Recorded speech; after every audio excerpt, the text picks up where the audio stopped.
Olá amigos, vamos à nossa videoanálise semanal após o pregão desta sexta-feira, dia 22 de junho. Começando aqui falando do Ibovespa, eu sou Dalton Vieira, analista de investimentos. E agora a gente vai dar um giro no mercado depois do fechamento dessa semana, falar aí sobre gráfico semanal Ibov, Petrobras, Vale, falando aqui sobre os futuros e esses ativos que eu listei aqui em cima para a gente abordar no decorrer dessa análise. Então, começando pelo Ibov, Ibov no pregão de hoje apresentou aqui uma leve alta de 0,81%, leve alta em relação ao pregão passado, né? Então, o Ibov, depois que fez esse candle aqui de subida, para mim, enquanto não perder essa mínima, está dentro de um processo de correção. Mas se a gente olhar, a gente fez dois candles para cima e agora dois candles em termos de candle descendente. Esse aqui é um candle descendente em relação ao anterior, máxima e mínima descendentes em relação ao candle anterior. Então está dentro do movimento de baixa, fica mais com o aspecto de que foi forte queda e isso aqui é uma correção, aumentando a chance de fazer algo para baixo. Se a gente olhar para o gráfico de 60 minutos, isso até faz um pouco de sentido. Se fizer aqui uma sinalização de topo descendente ou mesmo perder essa região, pivô de baixa no G60, reforça a chance do Ibov vir aqui a testar a região lá dos 69 mil pontos. Suporte intermediário para o Ibovespa na região ali dos 69.700. Então o Ibov, nesse momento, com essa característica aqui de candle de correção, podendo vir aqui um pouco mais para baixo ainda. Para que o Ibov gere alguma sinalização um pouco mais relevante para cima, o primeiro sinal seria superar a máxima no pregão de hoje, 71,057. Não seria nada tão relevante ainda, dependendo, se for numa primeira hora de pregão candle de força, aí já aumenta a expectativa de poder vir efetivamente testar a média móvel exponencial de 13 períodos. Olhando para o gráfico semanal, a semana foi uma semana de estabilidade, menos 0,17% para o Ibovespa. O Ibov segue com candles aqui com máximas descendentes, máximas e mínimas descendentes, dentro de um movimento de baixa. Não há nenhum sinal claro em termos de mudança da tendência de baixa para uma tendência de alta no gráfico diário, e nem em termos de iniciar um movimento de subida no gráfico semanal. O principal indício aqui seria voltar para cima de 72.617, que é a máxima dessa semana. Esse 72.617 é esse ponto aqui no gráfico diário. Isso significaria dizer algo semelhante a um pivô de alta no gráfico diário que traria uma nova tendência de alta para o Ibov, aumentando a chance de se ter um repique maior, ou seja, de ter um movimento de correção no gráfico semanal, podendo vir a buscar uma região lá por volta dos 75 mil pontos, em termos aí de uma próxima resistência mais acima desse patamar dos 72.617 pontos. Seguindo aqui para os futuros, lembrando, se essa videoanálise estiver sendo útil para você, dê um like nela, um joinha no YouTube. Eu desde já agradeço demais a sua audiência aqui no canal Dalton Vieira Investe no YouTube. E por falar nisso, aproveite para se inscrever gratuitamente no canal. Passa o mouse aí no canto inferior direito do seu vídeo, em cima de daltonvieira.com, e na sequência clica em se inscrever. É gratuito e com isso você vai aproveitar ao máximo o conteúdo inteiro que tem no canal, muito conteúdo de aprendizado, e bem como ficar antenado aí em todo o conteúdo novo que for disponibilizado no canal, inclusive as lives, 10h45 da manhã, Radar do Mercado, entrada ao vivo às 10h45 e às 14h45. Futuros, mini índice gráfico de 60 minutos. Podemos observar no G60 um pregão bem de lado. O pregão de hoje foi mais travado, por isso que eu olhei o G60 do Ibov falando sobre um pregão mais de correção. Um pregão fraco, o volume financeiro foi muito fraco do dia. Tivemos aí o Jogo do Brasil para atrapalhar um pouco essa questão, mas enfim, depois disso não ganhou muita força para nenhum dos lados. Um dia de total indefinição aqui dentro do pregão. Tá? A indefinição da tendência é mais visível num gráfico de 15, de 10 ou até mesmo no gráfico de 5 minutos.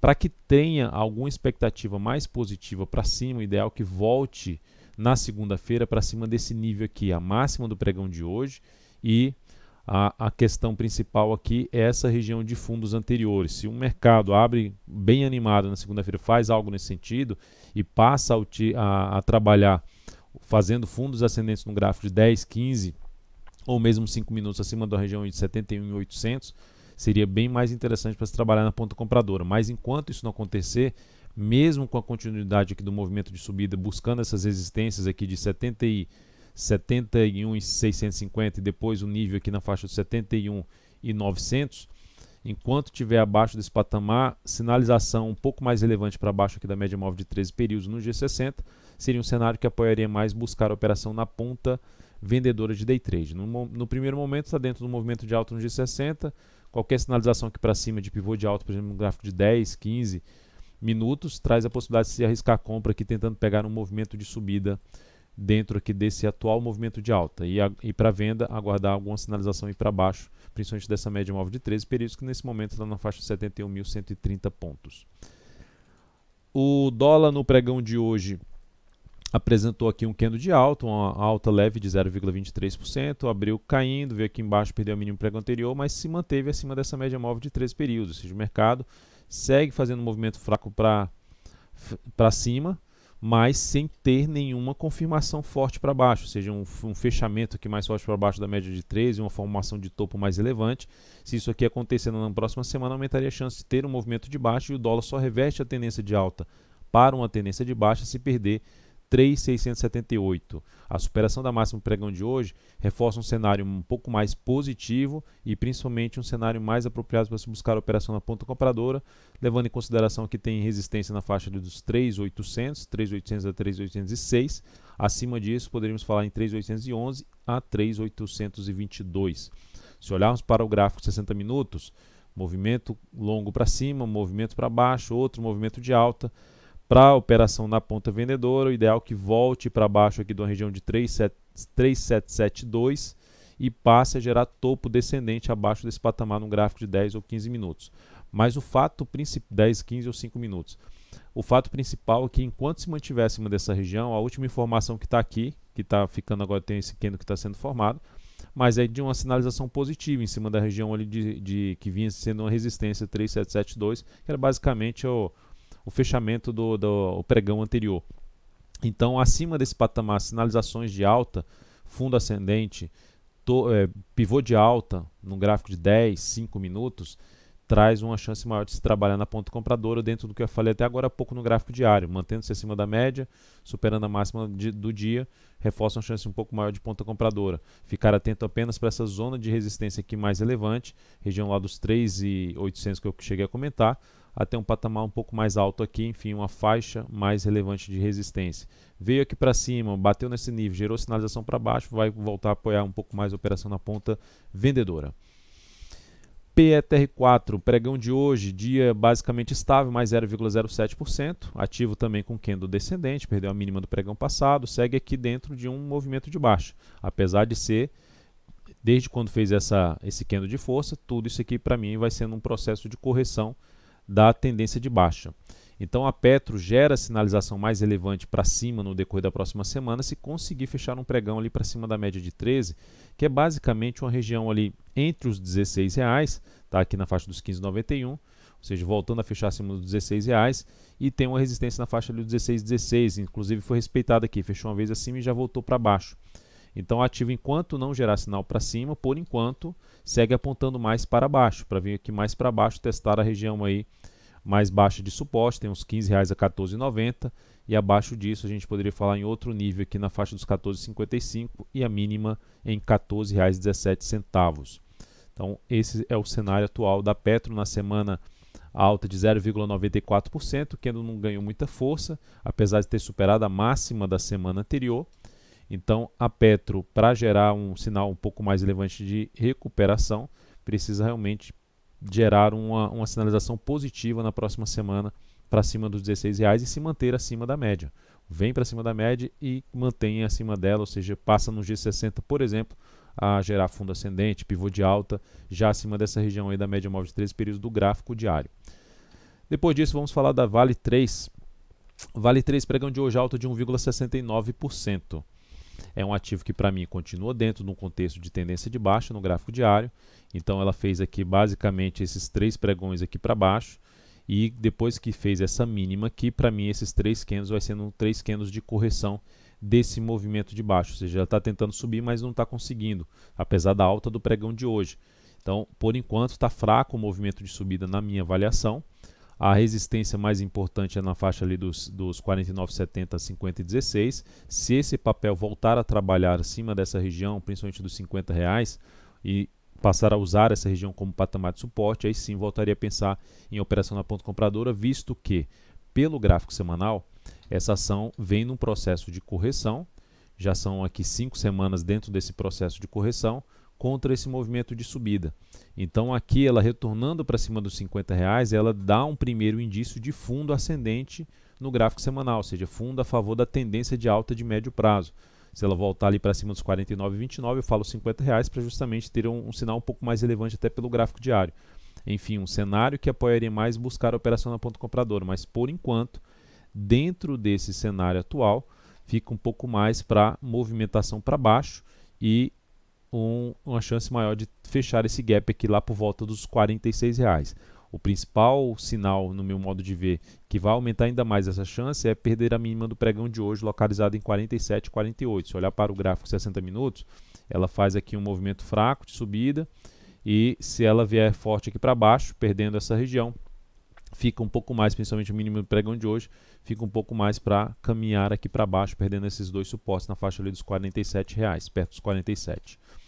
Elet3, Eletrobras, a operação de venda que a gente tinha aberto no pregão passado, foi encerrada nesse pregão, um pouco abaixo do nosso preço de entrada, visto que ela já tinha gerado mais do que a relação risco-ganho de 1 para 1, se aproximou do objetivo no pregão de hoje, bateu em 15,25, o objetivo era 15,16, ficou 9 centavos do objetivo, menos do que 1% aí do objetivo.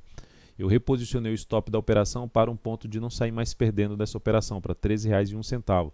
E esse stop foi acionado aqui quando ela veio forte na primeira hora de pregão, se recuperando para cima do suporte, mas não deu sequência, ficou aqui mais de lado. Se na próxima semana gerar alguma sinalização para baixo aqui no G60, eu posso voltar para uma possível venda mais curta pelo gráfico de 60 minutos, tentando pegar um próximo candle aqui de baixa na sua atual tendência de queda em cima de Elet3. Então essa operação da Elet3, ela foi encerrada aqui basicamente com um ganho de 0,38%, que isso representou praticamente uma operação no 0 a 0, 0,03%, enfim, um stop de proteção na Elet3. NBR3 do mesmo setor gerou um candle muito forte para cima, conseguiu fechar acima de algumas resistências. Então é um fechamento bom, no sentido de retomada da tendência de alta, um pivô de alta aqui confirmado no gráfico diário dessa ação. Mas como é que é um rompimento já no quarto candle aqui para cima, eu prefiro não entrar nesse rompimento, mas pelo menos o contexto gráfico dessa ação volta a ficar um pouco mais interessante para se avaliar a operação na ponta compradora dentro da minha metodologia, ou seja, através de movimentos de correção no gráfico diário ou até mesmo no gráfico de 60 minutos. Tá? Ela tem ainda essa zona de resistência que está aqui, batendo nesse patamar aqui, se pegar esse topo aqui na faixa dos 14,09, ponto mais alto 14,35, aqui também bateu na faixa dos 14,13, enfim, essa região aqui que ela testou é um patamar de resistência. Se ela passar a usar principalmente a região aqui dos 13, por volta dos R$13,75 como suporte, até num gráfico de menor periodicidade, seria a alternativa de se avaliar, planejar a operação de ponta compradora dentro de num cenário agora mais favorável em NBR3. BBAS3, o que me chama a atenção, eu estou colocando BBAS3, que no pregão, nas análises passadas eu tinha comentado sobre BBDC4, a gente tinha uma operação em BBDC4, mas falando de BBAS3, eu estendo o comentário para ITUB4, para BBDC4, enfim, para a gente, dentro do que eu venho avaliando, são ativos, os ativos que estão no setor dos bancos, são o que chama um pouco mais minha atenção para a próxima semana. Ativos que geraram ali algum candle de recuperação no gráfico semanal, a BBAS3 fechou com alta de 4,4%, e são ativos que trazem uma chance maior no meu modo de ver, tem um afastamento grande do preço para a média móvel de 13 períodos no semanal, BBAS3 já tem 15 semanas aqui para baixo nesse movimento, que teria espaço para ter um repique, uma correção dessa forte queda. E essa correção, ou seja, a região que ela bateu é uma região de suporte, ou seja, gerou um candle de recuperação na região de suporte. Então é um ativo que, dependendo de uma sinalização para cima no decorrer da próxima semana, até no próximo pregão, seria a alternativa de se buscar alguma operação na ponta compradora. Olhando para um gráfico intraday, essa região aqui dos 26,80, 26 a 27 reais, número redondo, seria a região um pouco mais relevante de resistência. Se esse ativo gerar algum sinal mais forte aqui de subida, pode trazer a oportunidade de se buscar uma entrada, seja até pelo intraday, mas principalmente pelo gráfico diário. Um fechamento aqui para cima dessa região dos 27 reais, 27,03, seria um indício ali de um pivôzinho de alta aqui para o ativo, trazendo a expectativa mais de subida. Ela tem uma resistência aqui válida na faixa dos R$27 até 27,03, na verdade até mais, né? R$27 seria esse nível aqui que ela respeitou, e o outro nível está logo aqui em cima, então é a zona de resistência. Começa nessa região dos R$27 e fica um pouco mais relevante ali depois, mais por volta dos R$ 27,60 a R$ 27,80. Seguindo aqui então, vamos falar de MGLU3, ativo que está dentro de um contexto inteiro de alta no gráfico diário, semanal e mensal. Só que é um ativo que nesse momento ele fez um movimento daqui para cá muito longo de subida. Então, na minha leitura, para se encaixar uma compra para mim em termos de swing trade, esse ativo teria que ter uma correção um pouco maior no gráfico diário, para se ter uma perspectiva, por exemplo, de entrar na posição comprada e ficar mais tempo ali na posição. Mais tempo que eu digo é mais pregões posicionado. A outra alternativa seria avaliar o gráfico 60 minutos, dependendo da sinalização aqui para cima. Mas o que me chamaria mais atenção para compra é esse ativo dar uma parada aqui, ou seja, mais uns 2, 3 candles aqui seria para mim o ideal. No mínimo mais um candle pelo menos, para se avaliar uma compra do ativo de um fundo ascendente ou mesmo aqui de um fechamento para cima de um patamar que ela está respeitando na faixa de R$ 126, respeitando em termos de fechamento. Oscilou acima, mas não conseguiu fechar acima. Então, nesse momento, quanto mais se afastar dessa resistência e possibilitar uma entrada mais abaixo, seria o mais interessante no meu modo de ver. CSNA3, o setor de siderurgia é o setor que eu vejo com olhos assim que ainda tem algo mais para baixo. Pode até não acontecer, mas os Minas não tá fraca, não está com muita força. Do setor, a GGBR4 está um pouco melhor do que as outras duas, do que a CSNA3. Mas eu vejo a CSNA3 nesse momento dentro de um contexto de tendência de baixa no gráfico diário, só que essa tendência de baixa não perdeu aqui, não fez mais um pivô de baixa, e trabalhando abaixo de um nível pesado ali de antigo suporte, funcionando como resistência, e o suporte mais próximo agora para o ativo seria a região aqui da faixa dos R$ 7,37 a R$ 7,16. Da mesma forma que ela vê que com o movimento de baixa fez esse movimento fraco aqui para cima, ela vai fazendo aqui agora, inclusive proporcionou um topo ali na média. Então fez um candle aqui de indefinição que traz a chance de se ter algo mais para baixo. Ela perdendo a mínima do pregão de hoje localizada em 7,60, reforça a chance de caminhar aqui para testar esse suporte em 7,35 e logicamente tem um suporte imediato na faixa dos R$ 7,50. Até pelo gráfico de 60 minutos ela terminou o pregão gerando aqui um sinal de topo no G60. A perda da mínima desse candle aumenta a chance de poder vir um pouco mais aí para baixo a CSNA3. Então tendência de baixa no ativo, expectativa ainda, o viés ainda de baixa, para trazer um cenário um pouco mais interessante para a ponta compradora, voltar para cima de toda essa região aqui, não só desse topo, mas para cima ali dos R$ 8,60 é o que seria mais interessante em cima de CSNA3 em termos de cenário para a ponta compradora. Então é isso, amigos, muito obrigado por sua valiosa atenção, lembre-se de dar um like na videoanálise, um grande abraço, um excelente final de semana e até segunda.